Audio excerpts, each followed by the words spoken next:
Hey there, Social 30-1, taking a look at the Castro dictatorship in Cuba. So far, the dictatorships we've looked at, our case studies have been dictatorships that were very negative to their populations, didn't do much to improve the quality of life for their populations. Uh, Although in the Soviet Union, one could argue that the Stalin dictatorship did kickstart the economy. I mean, after all, they did industrialize in just 15 short years, but really hard for that to compensate for the murdering of millions of other people. Castro dictatorship might be different. It might break the mold of the examples we've looked at so far in class. And by that I mean that one could make an argument that because of Castro's reforms, Cubans saw an improvement in their quality of life. That is very possible. So here's a quick overview of where I'm going to go with this presentation. I've broken Castro's leadership up into 5 different eras, and I'm actually going to tack on a sixth at the end to show you the state of Cuba today. But that's where we're going to go. We'll be about probably 20 minutes here. Just realize, I'm sure you know that Cuba is an island in the Caribbean.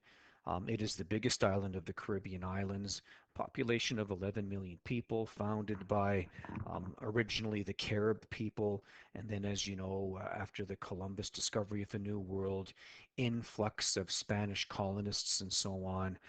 So, predominant language is Spanish. Christianity is the dominant religion today. Error number one is the Castro revolution itself. You really need to understand what Cuba was like before Castro to appreciate the reforms that he brings. Before Castro, Cuba was a fascist dictatorship. Its fascist dictator was Batista, pictured here. So under Batista, uh, most Cubans suffered politically and economically. They lived in close to absolute poverty, and the bulk of Cuban assets in the Cuban economy actually wasn't even owned by Cubans. It was owned by Americans. Americans owned the bulk of Cubans' economic assets. Um, Interestingly enough, a lot of the ownership was on behalf of the American mafia, the mob. If you've seen The Godfather Part 2, they refer to the mob owning business and part of the economy in Cuba. Um, so Batista would let the mob run part of the economy, and he would get kickbacks from the mob. And in fact, in The Godfather Part 2, even though it's fictional, I know that, but in The Godfather Part 2, they're in Cuba the eve of the Castro revolution, and the mob actually has to flee the island of Cuba. Uh, but I won't spoil the ending if you haven't seen it. Anyway, in 1959, Castro overthrows Batista in a political revolution.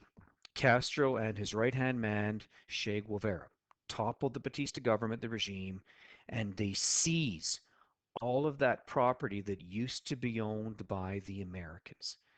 And they just take it. It's called nationalization. We've already learned it. Castro didn't pay them back for it. He just took it from the Americans and kept it for himself in Cuba. And so he takes the farmland and he divides it up among his farmers. He sets price controls for basic needs to make things more affordable. So food, clothing, shelter is controlled by the government in terms of price to make sure those things are affordable to most Cuban people. Don't forget, this is a poverty-stricken population. He guarantees employment. If you need a job, you come and work for the Cuban government. Im- Implements free health care and education to the Cuban population, provides cradle to grave security reminiscent of Sweden and democratic socialism, completely abolishes private property by 1968, and puts society before the individual. So we've got collectivism before individualism. So what we're talking about here is a left-wing collectivist economy, the red dot on the spectrum. In fact, they're going to call it a communist economy. And I guess we could call this a communist economy. That would be true.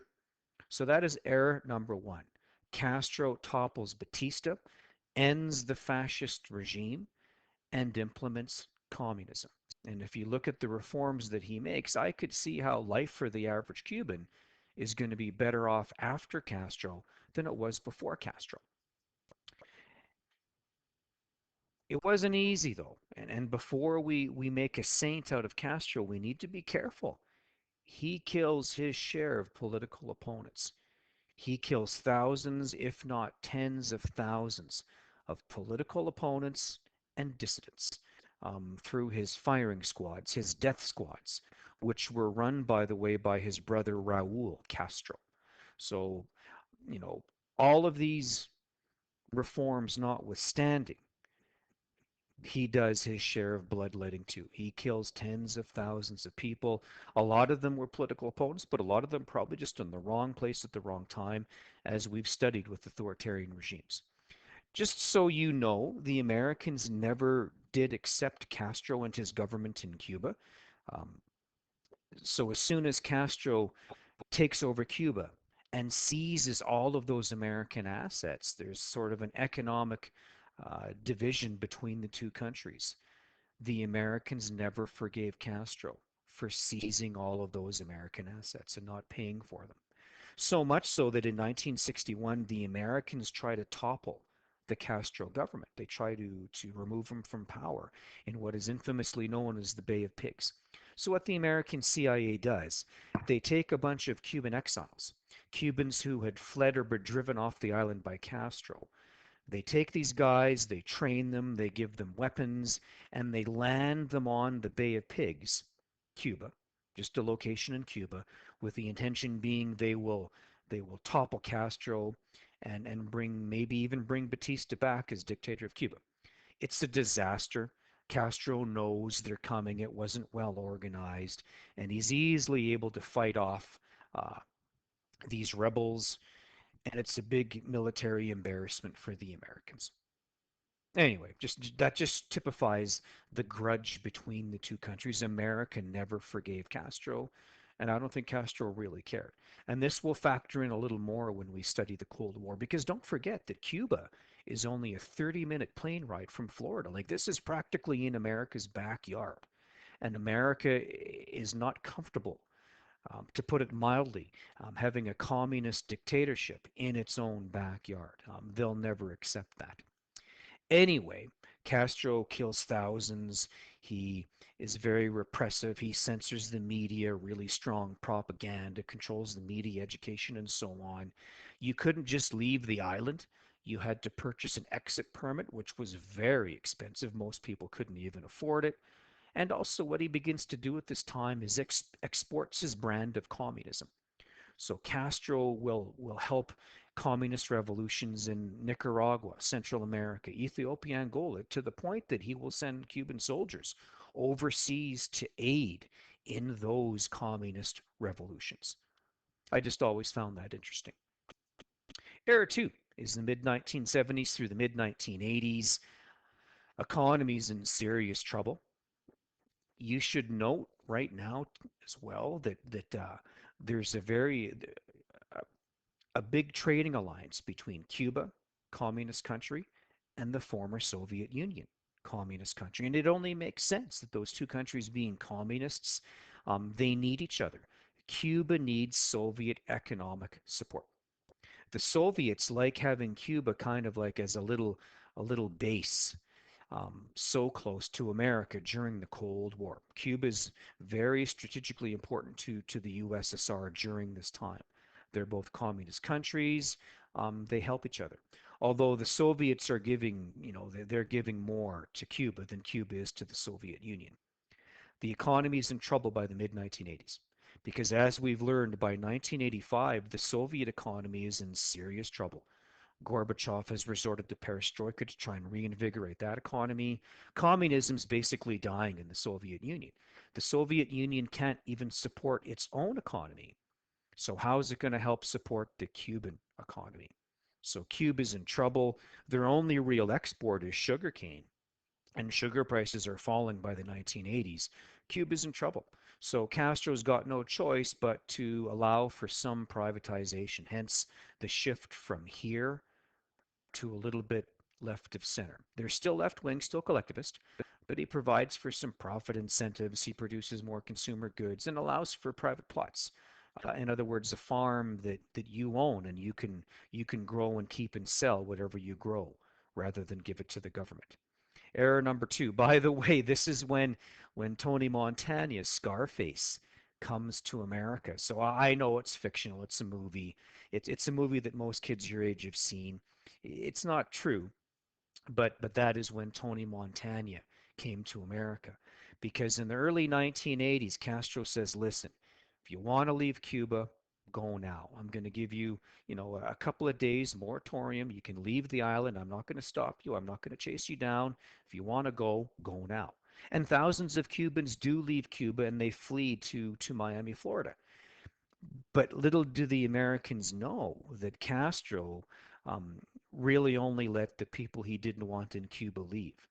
He empties his prisons. He sends, thieves and murderers, and a lot of those people flee to Florida, and they start new lives. And Tony Montana's Scarface was one of them. I just thought you'd find that funny if you've seen the movie, but it's not true. It's based on fiction. Although Castro did say, if you want to go, go now. Error number three, a little bit of economic recovery, and so the government shifts them a bit to the left on the spectrum. I threw this picture in just to show you that this is still a really oppressive dictatorship. Look at those guys. They were caught by the American Coast Guard trying to escape from Cuba and fleeing to Florida, America. They were both lucky and unlucky. They were lucky in that they were found by the Coast Guard because they were probably going to drown.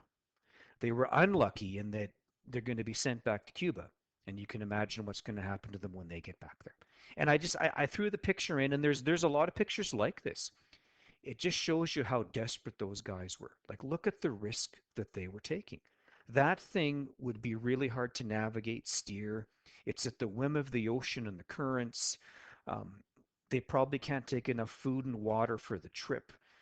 Very good chance they're going to drown at sea and no one would ever know that they had been there. And so these guys, we've got a picture of them. We know they were there, but imagine all of the people that tried to escape and simply drowned at sea. It is a sheer act of desperation. It tells us that Cuba could not have been the socialist paradise that Castro claimed it to be. Because if it had been, these guys wouldn't have been taking that risk, and that is a huge risk to take. Era 4. Soviet Union by this time has completely collapsed, and there goes all of Cuba's economic support. And something you need to also understand is that beginning in 1959, because of Castro seizing all of that American property and assets, Cuba never forgave him. And Cuba, or I should say America, never forgave Cuba and Castro for that, to the point that they completely boycotted the Cuban economy. America completely boycotted the Cuban economy for decades after the Castro Revolution. And so what you had in Cuba was an economy that was severely short of consumer goods. Like you couldn't just go to a store and buy a radio or a TV or a car. Like those things, if you could buy them, were very expensive and probably out of the reach for most Cuban people. To try and save the economy, Castro allows for some more privatization, self-employment, but he keeps social welfare the whole time. So they stay well left of center, but he's allowing for some individual economic reform. Castro was world famous by this time in history. Era 5, Castro, as you can see, is aging. He's been there a long time. They're desperate for foreign currency, so they allow some foreign investment. And the Americans would even further their economic boycott on Cuba with the Holmes-Burton-Libertad law, which actually punishes companies for investing in Cuba. At this time, tourism is really their biggest source of revenue, a lot of it coming from Canada and Western Europe. And I was going to say something else about this and I forgot. I guess a bit of a shift further to the right, but they're still left of center. Oh, I know what I was going to say. During this whole time, you can't even fly from America to Cuba. American government won't allow it. So even though Florida is a 30-minute plane ride from Cuba, if you want to fly from Florida to Cuba, you got to fly from Florida to Toronto, Canada first, and then to Havana, Cuba.